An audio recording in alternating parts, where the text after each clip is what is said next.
pasemos a hablar de un tema muy interesante, un tema que le importa a mucha gente, un tema que está de boca en boca en las redes sociales, que es la inteligencia artificial unida a lo que es la medicina. Mm. Entonces se habla muchísimo de la inteligencia artificial en medicina, pero una cosa entiendo yo que es el marketing y otra cosa es la realidad de lo que se está logrando con la inteligencia artificial. Sin embargo, he visto cómo algunos países, ahí menciono el país de Bukele, están integrando lo que es la inteligencia artificial como soporte para los médicos. Ujú. Y la pregunta es la siguiente: ¿en qué áreas la inteligencia artificial ya está ayudando de verdad en medicina y con resultados comprobables? ¿Dónde podemos verlo? Claro.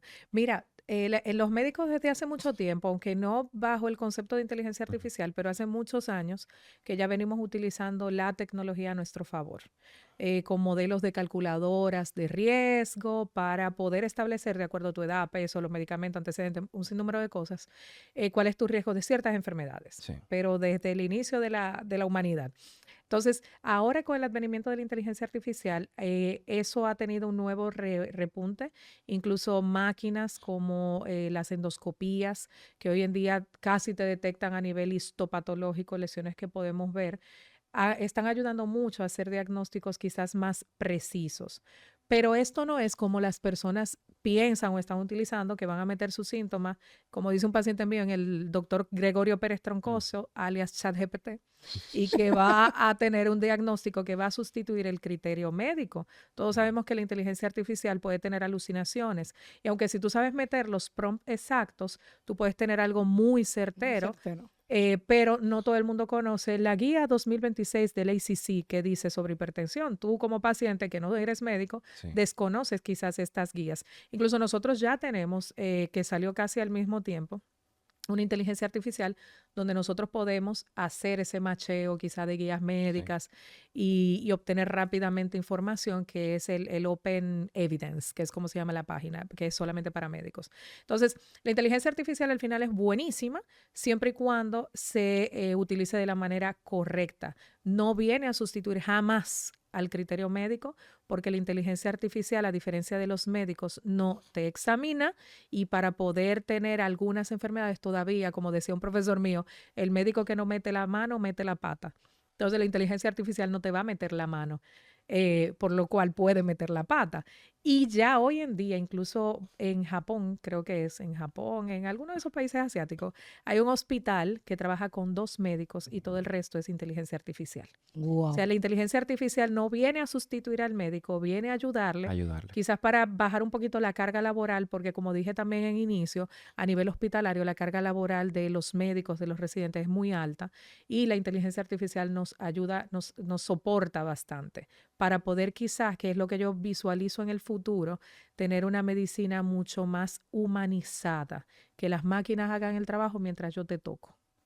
Y que se ha visto, todos los avances que hemos visto hasta el momento, es la parte donde está la máquina, pero quien la guía es el humano. O sea, Correcto. están las cirugías donde hacemos la imaginación, Ujú. es como 3D, ¿verdad? Sí. Ajá, Entonces tienes el guante, estás ahí practicando, la máquina lo está haciendo, pero es a través de ti. claro. Sin mí tú no eres nada. Y teníamos la entrevista anterior que tuvimos de robótica, donde decía la ingeniera que los robots son brutos. Ujú. El robot es bruto porque el robot tú eres que lo programa y tú eres que hace que funcione. Al finalizar, quienes no son nada sin nosotros son ellos. O sea, Claro. quien no es nada sin nosotros es la inteligencia artificial. Incluso ahora una de las carreras nuevas que están surgiendo en medicina son los informáticos clínicos.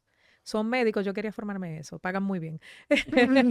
Son los médicos que están alimentando la inteligencia artificial, porque de algún lado sale ese Claro, claro. conocimiento y en Sí. medicina todo tiene que ser comprobado. No es medicina basada en lo que yo crea o en lo que diga una máquina. Esto tiene que ver con comprobación, con sentarnos a mirar qué pasa en el cuerpo humano día con día. Entonces, al final la máquina nunca sustituirá el criterio médico, pero ayudará bastante. Y ya lo estamos viendo en muchas formas, No, definitivamente. y me imagino, sería súper interesante poniendo un escenario de una persona que vaya a su consulta y tenga un histórico de, digamos que de 15 años de diferentes tipos de estudios. La doctora va a ver al paciente y la inteligencia artificial te hace un resumen de esa historia de 15 años y posiblemente, como humano, que puede ser el médico, un detalle que no esté viendo puede decir, mira, faltó esto. Ujú. O sea que al fin y al cabo viene a ser un apoyo. Un apoyo, Un totalmente, a apoyo. reducir los tiempos. Exacto. Ahora, viéndolo desde el punto de vista del paciente, ahora existen estos pacientes que antes de ir a la consulta médica, ya ellos van con un diagnóstico. Ellos le envían los estudios a ChatGPT o a cualquier otra inteligencia artificial, le envían todo lo que puedan tener o sus dudas y con eso se hacen digamos que un autodiagnóstico. Ujú. Van con ese diagnóstico a su médico, le dicen yo creo que tengo tal cosa y la respuesta que muchas veces puede ser que el médico le haga, ¿quién te dijo eso? ¿De dónde viene esa información? ¿Quién te diagnosticó? ¿Dónde están los estudios? Mire, yo utilicé la inteligencia artificial, doctora. El doctor Gregorio Pérez Troncoso. Exactamente. Entonces, ¿qué tan ético es eso? O sea, Ético no es. ¿qué tan ético es y qué tan correcto es que una persona, antes de visitar a un especialista que pasó años estudiando sobre eso, tú, porque duraste 5 minutos haciéndole preguntas a una inteligencia artificial, ya tú entiendes que lo que el médico te está diciendo no tiene No base tiene o valor. sustento en base a lo que tú estás llevando. Bueno, los médicos siempre hemos tenido una lucha. Antes se llamaba Google, ahora se llama ChatGPT. Pero al final, yo creo que causa más ansiedad que otra cosa en muchos pacientes, porque si tú has leído algunas imágenes, radiografía, sonografía Ujú. que se hacen en diferentes centros, los radiólogos, que son los médicos que ven cuál pintura, cuál obra de arte, un estudio de imagen, no pueden establecer un diagnóstico con una imagen. Tienen que poner siempre, ya eso se ha ido perdiendo, pero antes Ujú. ponían mucho, correlacionar con la clínica. Sí. Y muchas veces, como decimos en medicina, la clínica impera. O sea, mi criterio, mi evaluación, mi conversación contigo, el tocarte, lo que dije en inicio, ese examen físico, esa evaluación de tus antecedentes, al final impera, porque todas esas pruebas de gabinete que hacemos, ya, bueno, los libros de medicina de semiología dicen que cuando tú ves a un paciente entrar a la puerta de tu consultorio, tú tienes el 89% del diagnóstico. Solo con el paciente cruzar la puerta y tú darle la mano, ya tú sabes parte de lo que tiene. Ujú. Tú no tienes que hacerle ningún estudio para muchas enfermedades.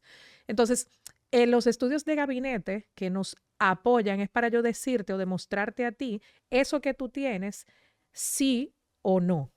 ¿Ok? Como para yo tener una base, decirte, estate tranquilo, que todo está bien, Sí, o no te estés tranquilo, que te vas a joder. claro. Entonces, para eso es que están esos estudios. Cuando utilizamos una de estas herramientas, se pierde ese criterio, ese discernimiento. Y como tú no eres médico y la inteligencia artificial puede alucinar en algún momento, pues entonces puede causarte algo de ansiedad, decirte que tú tienes un marcador tumoral elevado y en realidad lo tienes elevado porque tú estás en premenopausia o está elevado porque tú eres fumador. Entonces, siempre hay que correlacionar, no es solamente meter información en una plataforma y que te empiece a tirar para atrás diagnóstico y que tú creas que tú tienes la enfermedad de chukunchun. No, no es eso.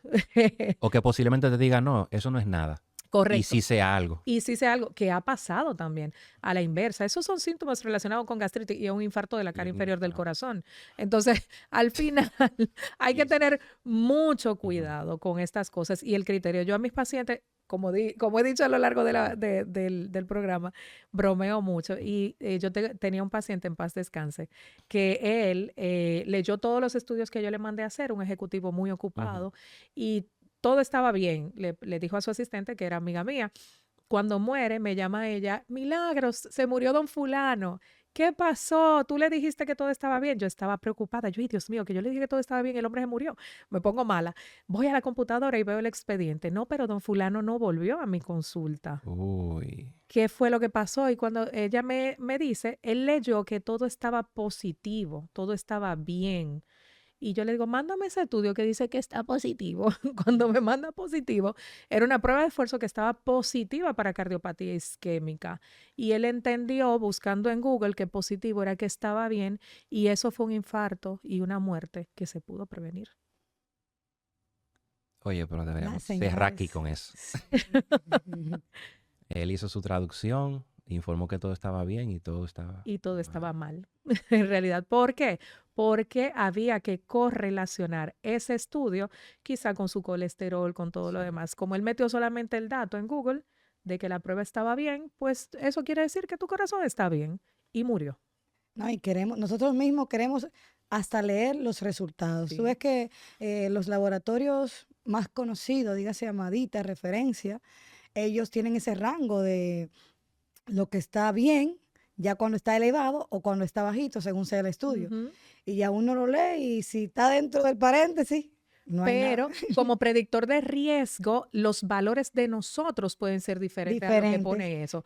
Yo siempre le hago el ejemplo a los pacientes con el colesterol, sobre todo, que te ponen el rango en el laboratorio, que el colesterol LDL o colesterol malo es hasta 130, 150, dependiendo del laboratorio. Pero para yo hablar de riesgo de que tú tengas un infarto, tiene diferentes connotaciones. No es lo mismo el valor de laboratorio que el valor cuando yo estoy evaluando riesgo cardiovascular. En una persona que no sufre de nada, que debe tener menos de 100, en una persona que ya sufre de alguna enfermedad, que debe tener menos de 70, o una gente que ya ha tenido un infarto, que debe ser menos de 55. Entonces, esos valores, y si tú no correlacionas y le pones bien la historia clínica y la redacta como Sí. es en la inteligencia artificial, puede traer serios problemas. Yo creo que estábamos mejor cuando no ponían los rangos y había que ir por obligación al médico. ¿Verdad que sí? Sí, porque anteriormente, y recuerdo que los análisis no te ponían los rangos Ujú. y tú por obligación tenías que ir a tu médico a que él te lo leyera. Pero ahora no creemos médicos, están los rangos que nos ponen los laboratorios y ya, si todo está dentro del corchete, todo está bien y no volvemos. Y claro, no es así, porque también hay valores que cambian de población en población. También. Ahora no sé por qué de pronto le meten a la máquina y ponen el valor del hombre o de la mujer, el valor del niño o del adulto. Eso lo estamos viendo mucho en los hemogramas. Entonces tú entiendes que 10 de hemoglobina para ti es normal. No, 10 de hemoglobina no, ni siquiera para un niño. Pero como te sale dentro del corchete, como tú dices, bueno, está bien, ¿no? Tú tienes anemia. Tú No, estás mal. y muy interesante que toque ese tema porque la gente a veces quiere colocar como que la medicina es algo sencillo, algo complejo. Ujú. Y porque tú veas que está en un rango no significa que tú realmente estés bien. Mucha gente dice, bueno, está dentro del rango, no voy a consulta, me ahorro esos 2,000. esos 1,000 pesos de consulta. Pero estamos anteponiendo el dinero sobre nuestra salud. Claro. Y más allá sobre nuestras vidas. Y que no evaluamos el riesgo, porque es que todo es un contexto. Y por eso yo siempre digo que yo amo ser internista, porque lo que te puede estar repercutiendo, tú con un dolor de cabeza, tal vez no porque tú tienes problema en la cabeza, sino el problema en el corazón. En el corazón. Entonces es mirar y hacer ese engranaje, ese diagnóstico sindrómico, que ni la inteligencia artificial, ni Google, ni un médico viendo a una gente a pedazos también, como digo yo, hace o puede llegar a un diagnóstico sindrómico, o sea, de todo el cuerpo, de verte 360, definitivamente. Bueno, seguimos con la parte de la inteligencia artificial y mirando unos 5 o 10 años más adelante, ¿cree usted que la inteligencia artificial ayudaría a democratizar la salud o podría ampliar esa brecha que hay entre los pacientes? A y B son correctas. Ahí ves, son Sí, correctos. yo creo que las dos cosas. Primero, porque no todo el mundo tiene acceso a la tecnología, por lo menos en países tercermundistas como nosotros. Una vez que todo el mundo tenga acceso, pudiera ser de gran ayuda, incluso en hacer algo que pudiera ser muy beneficioso, que es la telemedicina, que aunque hace muchos años nosotros venimos hablando de telemedicina, pero todavía no es una realidad, de tú estar en Dajabón y desde allá yo quizás orientarte con médicos o con un médico allá que quizás tenga menos expertise que yo, pero que entre los dos podamos hacer algo, pues la inteligencia artificial pudiera ayudar bastante en ese contexto. De aquí a unos años, yo entiendo que sí, que va a eficientizar mucho los diagnósticos, la certeza y la rapidez con que podemos ver a los pacientes, porque hay momentos que una entrevista, y el que ha ido a mi consulta sabe que hay días que yo me tiro 3 horas con un paciente, porque tiene muchas situaciones, pero cuando nos vamos apoyando ya de estas herramientas, pues yo puedo dedicarle más tiempo a la persona y menos tiempo a los papeles. Y ahí una parte importantísima es romper ese, no ese hábito, sino esa creencia del ser humano que si no te veo en persona, no va a ser bien, no va a ser, la consulta que me va a hacer no va a ser tan buena como que si yo estuviese presencial. Vivimos un poquito la telemedicina en pandemia, donde todos nos obligaron a que todo sea virtual, a tener estas citas médicas por Zoom y otras vías, pero conozco muchísimas personas y escuché donde decían, no, para yo pagar dinero, para que me asistan por una computadora, mejor no voy. Entonces yo creo que es romper un poco este mito con nosotros los pacientes para que podamos ya avanzar a eso siguiente, porque eso sería ahorro de tiempo, sobre todo. Que el doctor pueda canalizar y atender a más pacientes, porque ya desde la desde la comodidad de tu hogar, tú puedes atender y ya no tienes que moverte, sacar un vehículo, ir a tu consultorio, tener un horario específico Ujú. de 2 a 4, porque a partir de ahí empieza el tapón y tengo que moverme, sino que desde la comunidad de tu hogar, de comodidad de tu hogar, puedas atender a más personas para romper este mito. Sí, pero es un tema un poquito complicado porque hay situaciones en que sí. Por ejemplo, en psicología, salud Ujú. mental, quizás si no hay una situación grave, la virtualidad nos puede ayudar bastante, quizás en ver unos resultados y orientarte, pudiéramos. Pero como dije en algún momento, el médico que no mete la mano, mete la pata. Sí, A la gente hay que tocarla, hay que auscultarla. Esas semiologías, esas técnicas semiológicas no deben perderse en la medicina. Y con tú poner en la mano, en la espalda del paciente y diga 33, 33, que me causa mucho ruido cuando un paciente va y me dice que un médico no le ha hecho eso, me duele como médico. sí. Pero eso no se debe perder, porque al final, como dije, todo hay que correlacionarlo con lo que yo estoy tocando, viendo y hasta oliendo. Señores, ante los médicos y muchas enfermedades, como por ahí hay una que de seguro ustedes han escuchado, la diabetes insípida. La diabetes insípida, su diagnóstico o su criterio diagnóstico en los años de los grandes pensadores viene precisamente porque el médico probaba la orina de los pacientes y como no sabía nada, pero había un descontrol del azúcar, se llamaba insípida. Eso se llama ser médico con pasión. Claro, antes había que hacerlo y oler los humores del cuerpo, había que oler porque el aliento cetogénico a manzana fermentada, a sidra Ay, del paciente con una complicación diabética, tú tienes que entenderlo. Y eso es un arte, yo amo esa parte de la medicina. El olor a las secreciones enfermas del cuerpo tienen también y te van orientando. Si huele a pescado podrido, pudiera ser este microorganismo. Correcto. Si huele a manzana, pudiera ser esto. Si huele, entonces cada cosa tiene una razón de ser. Sí. El cuerpo humano es muy complejo, no es tan simple como me voy a parar frente a la pantalla y tóquese aquí, tóquese allá a ver qué es lo que le Ujú. duele. No, tiene que ver mucho con esa que yo puedo hacer. Incluso hay pacientes que te llegan y con el aliento tú te das cuenta, uy, sí, hay aquí tiene que problema. haber un problema Ujú. serio de Sí. diabetes. Y ya solamente hablando, por eso ahorita decía que el 89 al 90% del diagnóstico tú lo Cuando haces con tú la lo... persona cruzando la Cruzando puerta la del puerta. consultorio y dándole la mano. Ahí Voy, vemos muchas voy cosas. a salir, doctora, y voy a entrar No, para que me diga. Entonces, no, no lo hagas. me hago una pregunta ya tratando de acercarme un poco a lo que es esa parte humana del médico. O sea, ¿qué pueden hacer para no perder, para no deshumanizarse a ese proceso? Porque, por ejemplo, un médico que tiene 20 años, 15 años recibiendo pacientes, supongo, yo que soy humano, entiendo que llega un punto donde tú pierdes esa sensibilidad.